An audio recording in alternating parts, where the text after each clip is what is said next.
జై శ్రీరామ్, అందరికీ నమస్కారం. వెల్కమ్ టు న్యూస్ అఖండ. నేను మీ కస్తూరి శ్రీధర్. మిత్రులారా, మనకందరికి కూడా బాగా తెలుసు పాకిస్తాన్ అంటే ఒక పచ్చి గలీజ్ దేశం అని చెప్పి, అట్లాగే ఒక అతిపెద్ద తీవ్రవాద దేశం అని చెప్పేసి. అటువంటి పాకిస్తాన్ గురించి మరొక ఇంట్రెస్టింగ్ న్యూస్ అయితే తీసుకొచ్చిన. ఓకేనా? అమెరికా అధ్యక్షునిగా డొనాల్డ్ ట్రంప్ ప్రమాణ స్వీకారం చేసినప్పటి నుంచి అమెరికాకు అక్రమంగా వెళ్ళిన వాళ్ళను తిరిగి వాళ్ళ దేశాలకైతే పంపిస్తున్నారు. ఏడైనా కూడా ఖచ్చితంగా చేయాల్సిన పనే. ఇప్పుడు మన దేశాలకి బంగ్లాదేశ్ మియా ముస్లింలు, ఆ రోహింగ్యా వాళ్ళందరూ వచ్చారో, మరి వాళ్ళని ఎడబెట్టుకొని పూజ చేద్దామా? తన్ని తరగకుండా ఎవరైనా అంతే కదా. ఇప్పుడు సక్రమమైన మార్గంలో నువ్వు ఆ దేశానికి పోయింటే వాళ్ళు నీకు విలువనిస్తారో, అట్లా కాకుండా ఇప్పుడు సపోజ్ చెప్తా, ఇప్పుడు మనమే ఉన్నాము, మన ఇల్లే ఉండదు, ఎవరైనా మన బంధువులను స్నేహితులను గౌరవంగా వస్తే సాధారణంగా ఆహ్వానిస్తాం. అట్లా కాకుండా దొంగతనంగా దొడ్డిదారిని ఎవడన్నా దొంగ వచ్చి ఏం చేస్తామా? నడ్డి ఎరగదని పంపిమా? మరి ఇప్పుడు అమెరికా వాళ్ళు చేసేది కరెక్ట్ అంటారా, తప్పు అంటారా? ఏమంటారు చెప్పండి. సరే, ఇప్పుడు ఏంటంటే అమెరికాలో ఎవరైతే ఈ అక్రమవలసారులు ఎవరైతే ఉన్నారో వాళ్ళందరినీ కూడా ప్రత్యేక విమానాలలో వాళ్ళ దేశాలకు సాగనంపుతారు. అందులో తప్పేమన్నా చెప్పండి. వాళ్ళ దేశంలోకి అక్రమంగా ప్రవేశించినారు కాబట్టి ఆ అక్రమ వలసదారులకు బేడీ లేసి మరీ వెనక పంపిస్తున్నారు. అంటే దొంగలను ఇంకేమి ఇందాక చెప్పినట్టు ఏమి కాదు, హారతలు ఇచ్చి మెడలో పూలమాల వేసి పంపించారా? వీడుకోలు బలికా చెప్పండి.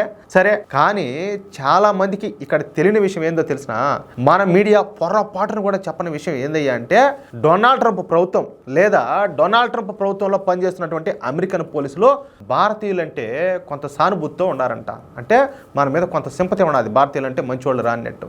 అది మన దేశం మీద గౌరవం కావచ్చు, లేకపోతే చాలామంది ఇప్పుడు మనం అంతా ఎట్టుంటాము, గొడవలకు పోకపోవడం కానీ, ఏదైనా కూడా శాంతిని కోరుకోవడం కానీ, నలుగురితో కలిసిపోయడం కావచ్చు, లేకపోతే కష్టపడే మనస్తత్వం కావచ్చు, ఇవన్నీ చూసి భారతీయులు అంటే వాళ్ళకి సింపతి ఉన్నది. ఇక అసలు ఏ డాక్యుమెంట్లు లేకుండా మరీ అతి చేసే వాళ్ళని తప్పించి మిగిలిన భారతీయుల పట్ల కొంతవరకు ఈ మెతక వైఖరితోనే ఉండారంట. ఈ విధంగా డొనాల్డ్ ట్రంప్ ప్రభుత్వం ఈ ప్రపంచంలోని 110 దేశాలకు చెందినటువంటి ఈ అక్రమ వలసలందరినీ కూడా ఇదే విధంగా బేడీలేసి పంపిస్తుంది.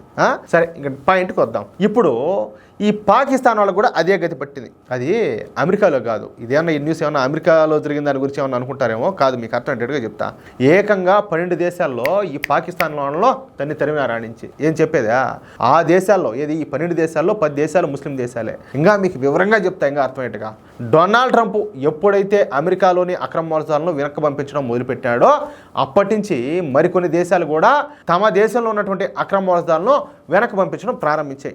ఈ విధంగా అక్రమ వలసలను వెనక్కి పంపిస్తున్నటువంటి దేశాల్లో ముస్లిం దేశాలే అధికంగా ఉన్నాయి. ఇప్పుడు డొనాల్డ్ ట్రంప్ వచ్చి ఇప్పుడు ఈ మధ్య పంపిస్తున్నాడు ఏది వీళ్ళందరినీ. మీకు ఒక మాట చెప్పేదా, ఇప్పుడు కువైట్, దుబాయ్, ఖత్తరు, సౌదీ ఇలాంటి దేశాల్లో కానూన్ అని పెడతారనమాట. కానూన్ అంటే చట్టం అని అర్థం. ఆ కొత్తగా చట్టం ఏదైతే ఇదో పలానా టైం పీరియడ్ అని పెడతారు. ఆ టైం పీరియడ్ పెట్టినప్పుడు సరే, వీళ్ళు ఏంది వారు ఏదైనా డాక్యుమెంట్ లేకుండా ఇట్లా ఉండేవాళ్ళు వచ్చి జైల్లో పడి రావాలా, లేకపోతే వాళ్ళే పోయి కనుక ఈ పోలీసు వాళ్ళు చిక్కినారా పట్టుకొని తీసుకుపోయి జైలు వేసి పంపించారు. ఇదే విధంగానే అది మ్యాటర్. ఇకపోతే ఈ దేశాలన్నింటిలో అక్రమంగా ఉంటున్న దేశస్తులు ఎవరో తెలిసిన పాకిస్తాన్ వాళ్ళు. అంటే ఈ పాకిస్తానీలు ఇతర దేశాలకు అక్రమంగా పోయి అక్కడ అక్రమంగా నివసిస్తున్నారన్నమాట. అది కూడా ఏదో 1-2 దేశాల్లో కాదు, ఏకంగా 12 దేశాలకు ఈ పాకిస్తాన్ వాళ్ళు పోయి అక్కడ అక్రమంగా బతుకుతున్నారు. చూడండి ఏమి ఎంత నాయన గారి ధర్మసత్రాలు ఎన్ని.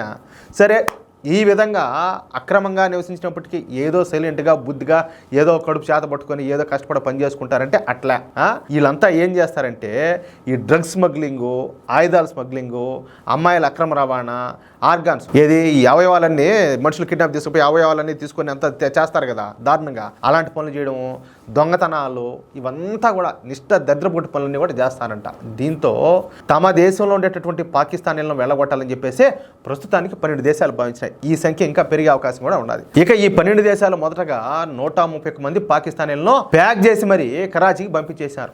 ఆ దేశాల లిస్టులో Saudi Arabia, UAE, Bahrain, Oman, ఈ అజర్బైజాను, అదేవిధంగా ఈ కిర్గిస్తాను, ఉజ్బెకిస్తాను, కాంబోడియా, మెక్సికోలతో పాటు చివరికి ఇరాక్ కూడా ఉన్నదియా. ఇక్కడ ప్రత్యేకంగా చివరికి అని ఎందుకు చెప్పాల్సి వచ్చిందంటే, యుద్ధం మూలంగా ఇప్పుడు ఇరాక్ అంతా బూడిదే మిగిలిపోయింది. ఏది అమెరికా వాళ్ళు పోయి బతికించారా ఇరాక్న, దున్నిపారేశారట్నే. ఇరాక్లోనే అడుగు తినేవాళ్ళు ఉంటారు. అయినప్పటికీ ఈ పాకిస్తాన్ వాళ్ళు పోయి ఇరాక్లో కూడా దొంగతనాలు చేస్తారంట. అంటే ఇంకెట్టుంటుందో ఎంత దారుణంగా ఉంటుందో చూడండి ఒకసారి. సరే, ఇక ఈ 12 దేశాల నుంచి 131 మంది ఈ పాకిస్తాన్ క్రిమినల్స్ను వెనక్కి పంపించేశారని తెలియడంతో ఇక వీసాలు ఉన్నప్పటికీ, ఏది వీళ్ళ దగ్గర పాస్పోర్ట్ ఉంటుంది, వీసాలు ఉంటాయి, అన్నీ కూడా ఉన్నప్పటికీ పాకిస్తాన్ నుంచి ఈ పాకిస్తాన్ పౌరులను అసలు విమానాలు కూడా ఎక్కనేయడం లేదంటయా. చెప్పినా కదా, నీకు పాస్పోర్ట్ ఉంటుంది, వీసా ఉంటుంది, డాక్యుమెంట్స్ అన్ని పర్ఫెక్ట్గా ఉంటాయి. అయినా కూడా ఏదైనా బయట దేశాలకు పోవాలంటే వీళ్ళను విమానాలు ఎక్కనేయడం లే. ఫ్లైట్ టికెట్ తీసుకొని ఇంక పోతున్నాము, ఇంక అబ్బాయా హుర్రే అని చెప్పేసి ఇంక మనం విమానం ఎక్కుతున్నాం అని చెప్పేసి వాళ్ళు అడిగిపోయినారనుకో, తీరా వాళ్ళు ఏం చేస్తారంటే గమ్మున వాళ్ళ పాటికి వాళ్ళు వీళ్ళని వదిలేసిపోతారు. మీకు బాగా అర్థమయ్యేట్టుగా చెప్తా చూడండి. 12 దేశాల నుంచి పాకిస్తాన్కి చెందినటువంటి ఈ 131 మంది ఈ పాక్ క్రిమినల్స్ తీసుకొని వేరే విమానాలు వచ్చినాయి. వస్తే కరాచీలో ఉన్నటువంటి వివిధ దేశాల విమానాల సిబ్బంది వీసాలు ఉన్నటువంటి పాకిస్తానీలను కూడా తమ విమానాల్లో ఎక్కించుకోకుండా ఖాళీగా తమ విమానాలను తమ దేశాలకైతే తీసుకోమినారంటే. అంటే వీసాలు తీసుకొని, టికెట్లు పెట్టుకొని, అన్ని డాక్యుమెంట్ అంతా పర్ఫెక్ట్గా పెట్టుకొని అన్నీ ఉన్నా కూడా వీళ్ళని తీసుకొని పోకుండా వాళ్ళు మాత్రం గమ్మున వెళ్ళిపోయినారు వీళ్ళని వదిలేసి. అంటే దీన్ని బట్టి అర్థం చేసుకోండి పాకిస్తాన్ పరిస్థితి, ఈ పాకిస్తాన్ పౌరుల పరిస్థితి ఎలా ఉండదో. ఇక్కడ నేను మీకు ఒక విషయం చెప్పాలా, విదేశాల్లో ఉండే పాకిస్తానీలు తమను పాకిస్తానీలు అని చెప్పుకోకుండా మీరు ఎవరియా, ఏ దేశం వాళ్ళని చెప్పడితే మేము భారతీయులు అని చెప్పుకుంటారంట. సిగ్గునాదంటారా? భారతదేశం అంటే కనీసం కళ్ళ కూడా పడకపోయా. భారతదేశం మీద ఎప్పుడు కూడా చండ్ర నిప్పులు కక్కడమే. ఎప్పుడు చూసినా కూడా భారతదేశాన్ని ఏదో ఒక విధంగా మొక్కలు చేయాలా, సర్వనాశనం చేయాలంట. నిద్రలేని టచ్చి పొద్దుగూకులు భారత నాశనమే కోరుకుంటారు. మళ్ళీ ఈ ముడాకులకు పోయి బయట బతికేదానికేమో మీరు ఏ దేశం వాళ్ళు అంటే మేము భారతీయులు అని చెప్పుకుంటారు. మీది ఒక బతికేనా? మిత్రులారా, మొత్తానికైతే ఇది ఆ పాకిస్తాన్ వాళ్ళ పరిస్థితి. ఈ న్యూస్ కనుక మీకు నచ్చినట్టయితే ఖచ్చితంగా ఈ న్యూస్ నలుగురికి షేర్ చేయండి. అదేవిధంగా ప్రతి ఒక్కరు కూడా మీ యొక్క అమూల్యమైన అభిప్రాయాలు ఖచ్చితంగా కామెంట్ చేయండి. ఇంకోటి ఏంటంటే, ఇంతవరకు మీరు కనుక మన ఛానల్ సబ్స్క్రైబ్ చేసుకోకపోతే ప్రతి ఒక్కరు కూడా మన ఛానల్ సబ్స్క్రైబ్ చేసుకోండి. ప్లీజ్ సపోర్ట్ చేయండి. జై శ్రీరామ్.